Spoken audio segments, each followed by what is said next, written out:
Hi guys, welcome back to the Reciprocation Station. This is installment part 9 of what to do if your mom hates you. All right, so what to do, some other tips and some other clues. What to do if your mother hates you is if you have to be perfect. If you have to be perfect and anything that you do is never good enough, and if your mom is overly critical and judgmental. So, when I grew up, I was basically a middle child. I was a middle child. I had two older siblings, two older sisters, one younger brother. Now, I'm from like a Caribbean descent. So my parents are from the islands. I'm originally born and raised in New York, but my parents are from the islands. They moved to New York back in the 70s and they decided to have me. So I'm a middle child, have two older sisters and a younger brother, and additional family members, brothers and sisters. But for the most part, immediate mom and dad, I have two older sisters and a younger brother. So pretty much, I was a middle child.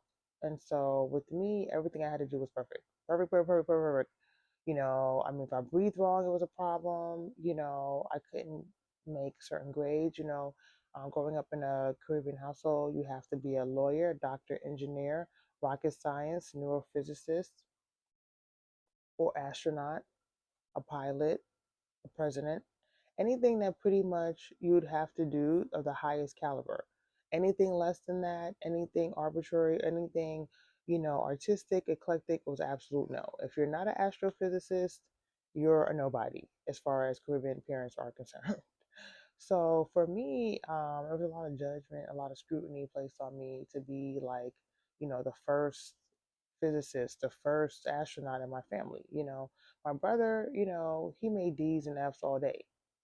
No one cared. No one put any type of pressure on him to do better. It was never, hey, what are you gonna do after college? Are you gonna like have a profitable prosperous career, or are you just gonna be a failure in life? But for me, I had to be, an astrophysicist. I had to be a neurosurgeon. I had to be the president, and I had to be an engineer, a lawyer, and an astronomer all at the same time. Like anything less was just unacceptable. And then my older sisters, they had their own thing going on, but they dealt with their own share of narcissistic abuse, because that's the whole thing with this series is, what to do if your mom hates you. My mom was a narcissist, you know, and she was very, mentally, physically, verbally, emotionally, spiritually abusive, period. Sexually, emotionally, financially abusive, And that's pretty much when I say, what to do with your mom when your mom hates you, is pretty much regarding my narcissistic mother and her traits and the things that she put me through growing up and how I overcame and how I dealt with those things. So pretty much having a narcissistic mother, having a mom that was of Caribbean descent, African American, Caribbean descent, the pedestal was very high for me. Like, even though I was a middle child, I had to be the one of the one. I had to be the only one to be, the next best, greatest, bestest. My older siblings didn't have the bar set as high for them. They can kind of do their own thing, whatever they felt like was best for them and what worked for them. That was fine. For me, I had to do everything under the sun, and I had to do it perfectly and at the right time. My brother, he was a baby. He got catered to. He was a golden child. He did what he wanted to do. He made C's, D's, and F's, and it was fine. And got whatever he wanted, got his allowance, and got things, that he needed without any issues. I asked for basic school clothes, uh, to go to, school trips and basic things like that, be able to eat school lunch every day and not just starve, just basic, needs that most children have. And it was an issue. I had to be perfect. I was overly criticized. I was bullied in school as well as at home because everything I did at home was made fun of and taken out of a proportion and always brought up in front of the whole family. Like, oh, you went to school and you spilled some food on your shirt or you got bullied. Now everybody has to know at the next family dinner that I spilled food on my shirt and that I was bullied.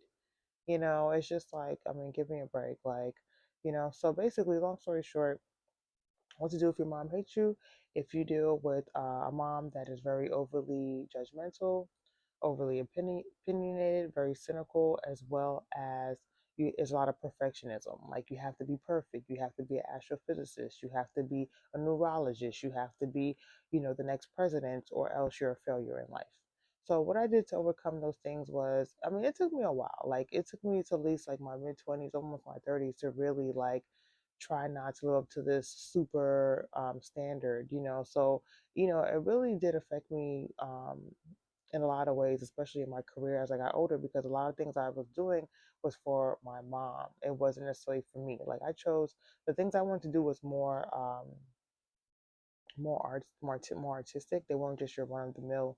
They were more independent, creative careers. It wasn't so much, okay, be a doctor, be a lawyer. So I was looked down, and I was the black sheep for that, because I didn't, graduate from college with an MBA and a doctorate and all these things, and I wasn't an astrophysicist and an engineer and the president. So I was basically the black sheep of my family for that. So how I overcame that was, as I got older, I got to know myself, my likes and my dislikes, and once I kind of was able to discern that I was placing all this pressure on myself as an adult, as I got older, career wise, based on my mom's programming and her wanting me to live a certain career or a certain lifestyle based on her needs and her upbringing and what she didn't have. Because my mom wasn't an astrophysicist, she wasn't a president. She had a basic, low paying, barely blue collar job. So it wasn't like she was a doctor and wanted me to be a doctor, or a lawyer and wanted me to be a lawyer. She was barely making ends meet, God bless her, but, just she wasn't giving, astrophysicist. You know what I mean? I know she wanted me to do better, and your parents always want you to aspire to have better things, but at the same time, um, putting that pressure on me was very challenging for me as an adult when I wasn't able to meet certain goals and milestones in my life. So the way that I overcame that was, once I kind of was able to decipher that I was trying to live up to a standard that my mom placed on me via programming that she instilled in me during childhood, and not my own likes, wants, and needs, that able to help take the pressure off me, and for me to discern and be able to think a little bit more clearly and simply as far as what I wanted and what I needed as an adult in my career. And once I was able to do that, I was able to focus more so on the things that I liked, the things that I wanted, in order for me to move in the direction that best fit my needs. So if you're out there and you're dealing with narcissistic mom or narcissistic dad, or parents or family members that want you to live a certain lifestyle, have a certain career, just know that that's what they want. That's not necessarily what you want. And to go after your wants, your goals, your dreams, and your needs, and what best suits you and what's best for you. So thank you for tuning in. Um, be sure to stick around for the next installment. What to do if your mom hates you. I hope this guide helps you guys. If you have any questions, feel free to leave a comment. Like, share, subscribe, and you can always contact me via email in the description box. And I also have an ebook and merch on the way. Stay tuned for that, and you guys have a great day.